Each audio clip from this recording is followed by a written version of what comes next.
Hello students, welcome to R unique study centre. আমি রাজু, তোমাদের বন্ধু ও স্টাডি কোচ।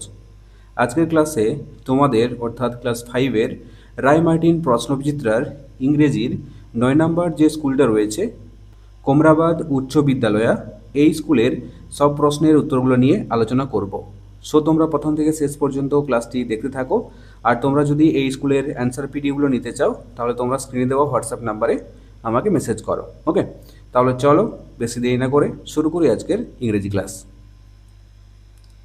দেখো, প্রথমে রিডিং স্কিল অর্থাৎ সিনে কি বলেছে, read the text carefully and answer the following questions. পাঠ্যটি ভালো করে পড়ো এবং নিচে দেওয়া প্রশ্নগুলির উত্তর করো। তাহলে দেখো, ফাদার বাবা কি বলছে, in 1922 Nazrul started a magazine ধূমকেতু হোয়ার হি পাবলিশড আনন্দময়ীর আগমনী এ পোয়েম।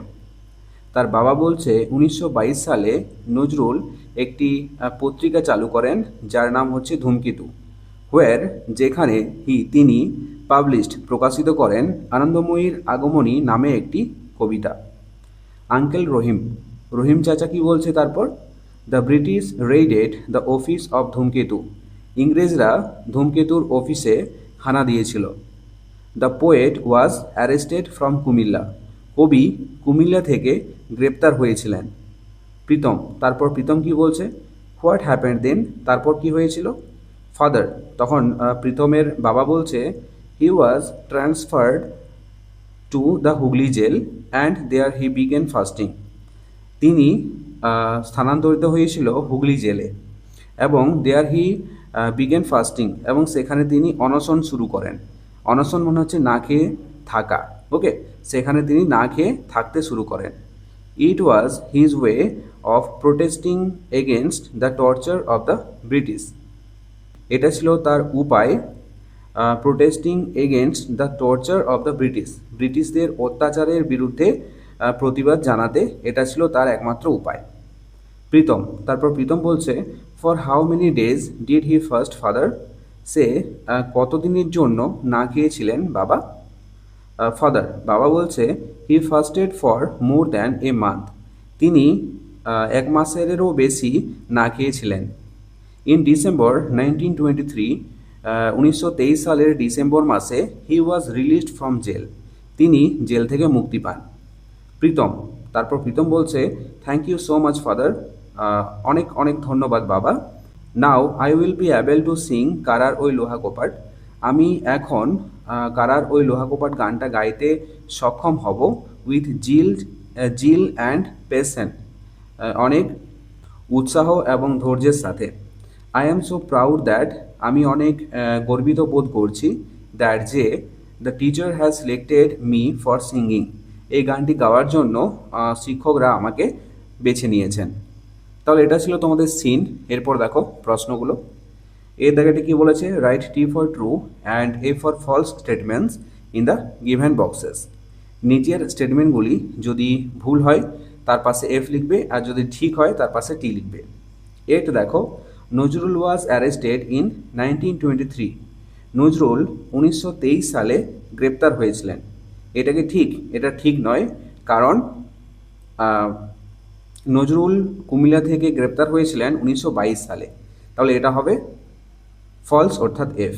বিয়েটা দেখো, Pritam did not want to sing কারার ওই লোহা কোপাট, প্রীতম কারার ওই লোহা কোপাট গানটা গাইতে চাইছিল না। এটা কি ঠিক, এটাও ঠিক নয়, কারণ সে গাইতে চাইছিল। তাহলে এটা হবে ফলস অর্থাৎ এফ।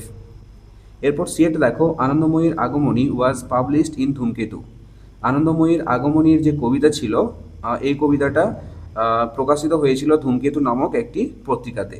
এই স্টেটমেন্টটাও সঠিক স্টেটমেন্ট, তাহলে পাশে হবে টি। এরপর দেখো বিয়ের দাগেরটি কি বলেছে, complete the following sentences with information from the above text, পাঠ্য থেকে তথ্য নিয়ে বাক্যগুলি পূর্ণ করো। তাহলে এটা দেখো, Nazrul was fasting to protest, Nazrul অনশন শুরু করেন কিসের প্রতিবাদ করতে, এটা হবে against the torture of the British, ব্রিটিশদের অত্যাচারের বিরুদ্ধে লড়াই করতে। বিয়েটা দেখো, the two persons speaking to Pritam আর, প্রীতমের সাথে দুজন ব্যক্তি কথা বলছিল, কে কে, এটা হবে হিজ ফাদার তার বাবা, অ্যান্ড আঙ্কেল রহিম এবং রহিম চাচা। এরপর সিএট দেখো, find out a word from the above text which is opposite in meaning to the given word. নিচের ওয়ার্ডটির যেটা অপোজিট ওয়ার্ড হবে তার সেই শব্দটা পাঠ্য থেকে লিখতে হবে। তাহলে দেখো, অ্যাসেম্পড মানে হচ্ছে লজ্জিত হওয়া, এটা হবে প্রাউড মানে হচ্ছে গর্বিত হওয়া। এরপর ডিএ বলেছে দেখো, অ্যান্সার দ্য ফলোয়িং কোশ্চেন, নিচের প্রশ্নটির উত্তর দাও। Why was Pritam so proud? কেন প্রীতম অনেক গর্বিত হয়েছিল? এর উত্তরটা হবে প্রীতম ওয়াজ so proud because his teacher had selected him to sing কারার ওই লোহা কপাট। প্রীতম খুবই গর্বিত হয়েছিল কারণ হিজ টিচার হ্যাড সিলেক্টেড হিম, তার শিক্ষক তাকে বেছে নিয়েছিলেন টু সিং গাইতে কারার ওই লোহা কপাট গানটা। বোঝা গেল? এরপর দেখো গ্রামার অ্যান্ড ভোকাবুলারিতে কি বলেছে। Change the gender of the words given below. নিচের যে শব্দগুলি রয়েছে এগুলির লিঙ্গ পরিবর্তন করতে হবে। তাহলে এট দেখো, লাস মানে হচ্ছে বালিকা, তাহলে এটার জেন্ডার চেঞ্জ করলে হবে ল্যাড মানে হচ্ছে বালক। বিয়ে আছে দেখো, ফক্স মানে হচ্ছে খেকসিয়াল, এটা হবে ভিক্সেন মানে হচ্ছে মেয়ে খেকসিয়াল বা স্ত্রী খেকসিয়াল। সিএট দেখো, হান্টার মানে হচ্ছে শিকারী, আর এটা হবে হান্ট্রেস মানে হচ্ছে শিকারিনী। ডিএটা আছে হি গোট মানে হচ্ছে পুরুষ ছাগল, এটা হবে সি গোট মানে হচ্ছে স্ত্রী ছাগল।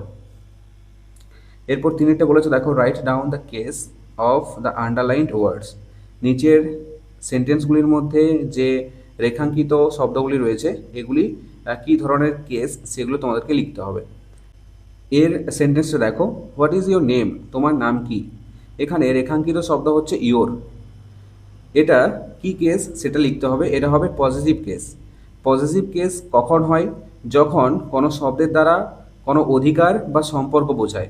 এখানে দেখো, ইয়োর নেম মানে হচ্ছে তোমার নাম, এখানে নামটি কার? এখানে তোমার নাম, তাই ইয়োর শব্দটি অধিকার বা সম্পর্ক প্রকাশ করছে, তাই না? তাহলে এই ধরনের কেসকে ইংরেজিতে বলে পজিটিভ কেস। বিয়ের দেখো, ইট ইজ রামস বুক, এটা হলো রামের বই, এটাও দেখো একটা অধিকার বোঝাচ্ছে, তাহলে এটা হবে পজিটিভ কেস। বইটা কার? রামের বই, তাই না?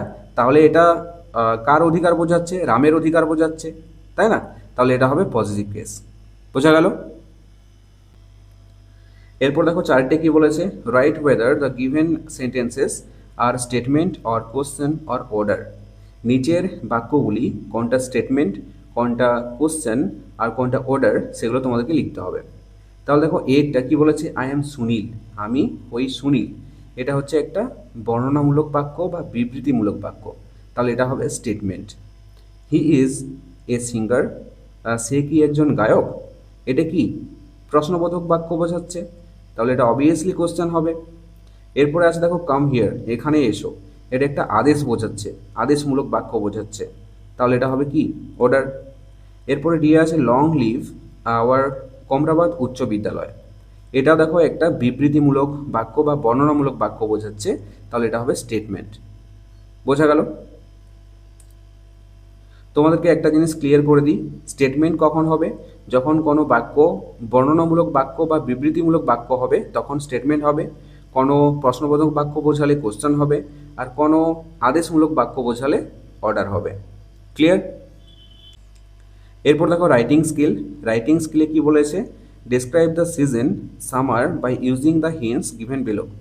নিচে যে হিন্টসগুলো দেওয়া আছে এগুলি ব্যবহার করে গ্রীষ্ম ঋতুর বর্ণনা লিখতে হবে। অথবা দিয়ে দেওয়া আছে দেখো, write a paragraph on flowers, ফুলের সম্পর্কে একটা প্যারাগ্রাফ লিখতে হবে।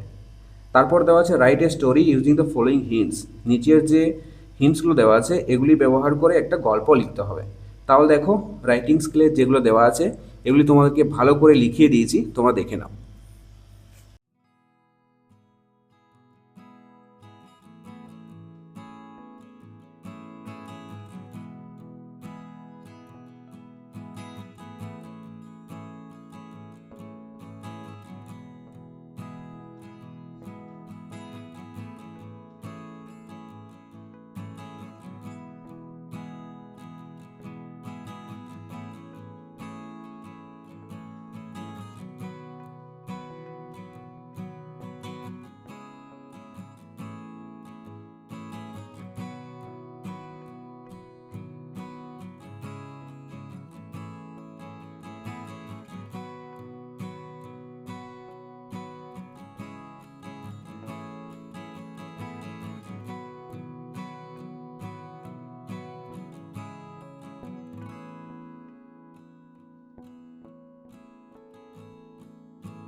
সো এই ছিল আজকের ক্লাসটি কেমন লাগলো অবশ্যই কমেন্ট করে জানাও।